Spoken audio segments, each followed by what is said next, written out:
Hello and welcome back, guys. In the last section, we made our project run, our boilerplate, and this is what I will do now.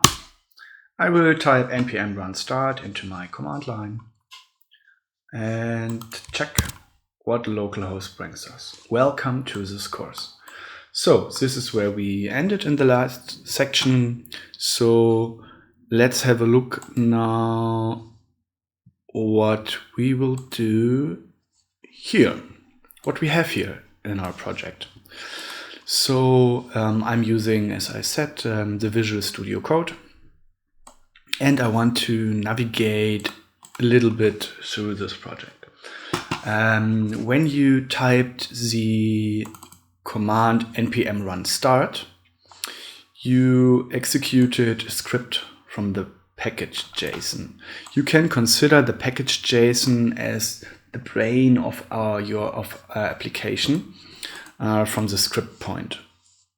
Here we have all the dependencies and all packages we loaded. We have a little overhead for now, but we will need it later on. So if you type npm install in your command line interface, then these dependencies will be resolved and will be saved in the node modules. And this is what you see here. Node resolve all the dependencies for you and installs the packages. Fine, for now. So the next thing we are interested in is this index.html. Let me spoil it a little bit by typing hello dear audience. And if I go back to my browser, I will see hello dear audience and somewhere welcome to this course. I will, by the way, you can work a lot with the inspection tool here, also known as console. I'm using the browser Google Chrome. I think it's okay. You can also use Firefox. It's pretty much the same there. Just right click on inspect into the DOM and it will open. We have several tabs here like elements, console, sources, network. We will use some of them later, but for now we are only interested in elements, and elements is what is our HTML DOM. So we can see here, just a moment. I will shorten or minify this that we can have our things next to each other. So what you can see here is exactly this HTML, what we have here from the index, is now running in our browser. So if I open this body tag, you can see here hello dear audience, and I can change it from hello dear foobar .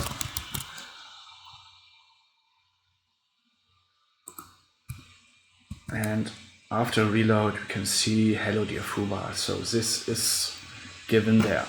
Then we have this div with the ID root, but as you can see, hey, wow, there's nothing in here.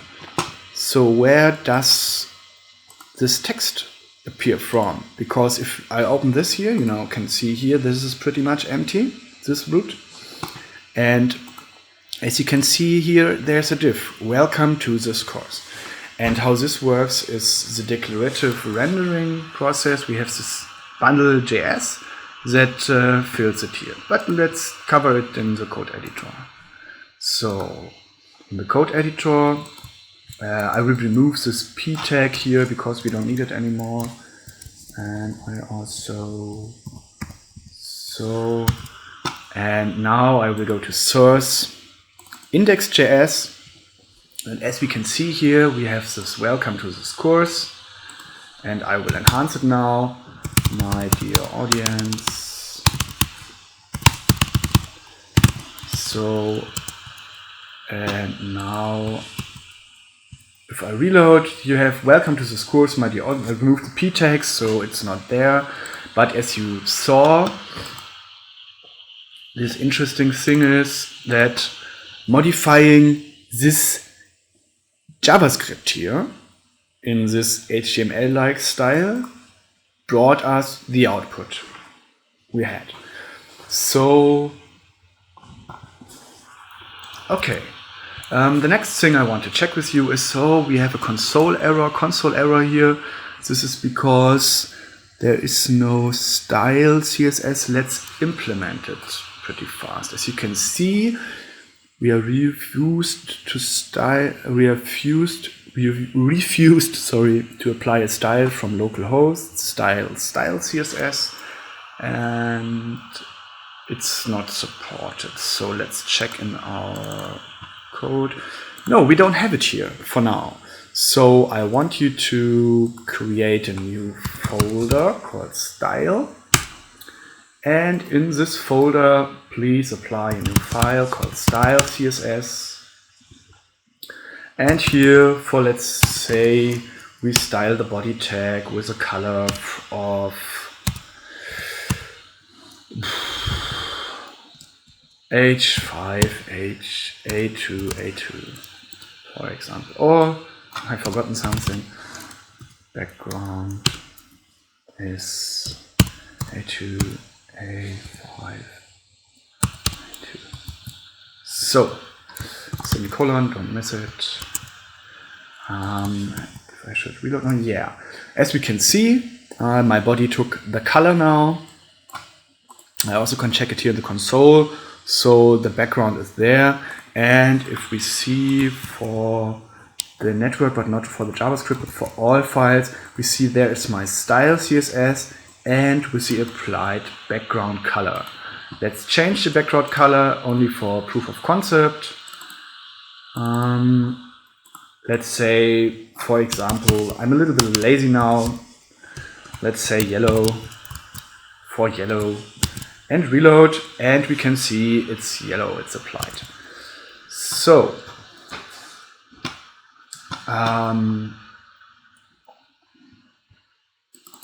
going back to my folder structure, I would like to show you now something a little bit about the scripts here, because as you saw in the package JSON, we have two npm scripts. We have this one where it starts a Webpack dev server, and the Webpack dev server is the server that is serving here to our local host and bringing us the HTML. But there's also another command, and this command is build. Let's check it out. What is behind this? So to do so, I will stop my dev server by pressing Ctrl+C, and then I type npm run build. Before I press enter, I want you to show something to you. That is my structure here. We have this node modules, then we have source, src, we have style, bubble rc, git ignore, index, and so on and so on. And now let's see whether we can do it in real time, that you can see it plopping up on the screen. Not quite sure if it's working, but let's check. Yeah, now I get npm run build, and oh, a bundle.js appeared. Wow. And this is the Webpack magic happening here, because with Webpack we build now our whole project. It's behind this is from the package JSON. I have here a thing called Webpack and a thing called Webpack Dev Server. I know it's a pretty old version. You can update to newer versions, but this version keeps it running for me. If you are interested in Webpack stuff, feel free to update it. I will show you their website fast. It's the new Grunt or webpackjs.org. I think they released version 4 like 2 weeks ago or something like this.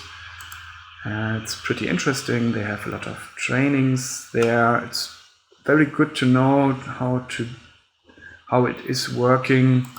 They have a pretty good documentation, but as I already mentioned, they are in version 4 now. They need to upgrade the docs to this version.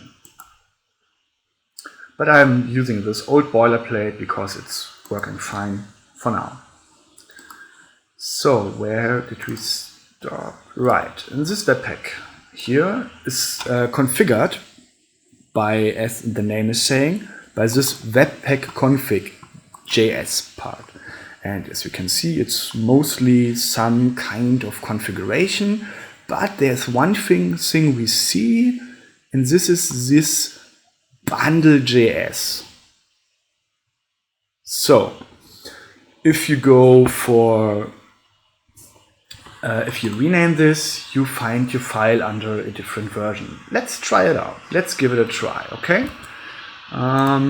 For this, I'm going to my code editor and let's say call it main.js or something like this. And then I will npm run start my project. And most likely I will get an error there now. Yeah, it's built perfectly fine, but here on this side, oh no, we don't have an error, but okay, it's served well here. Just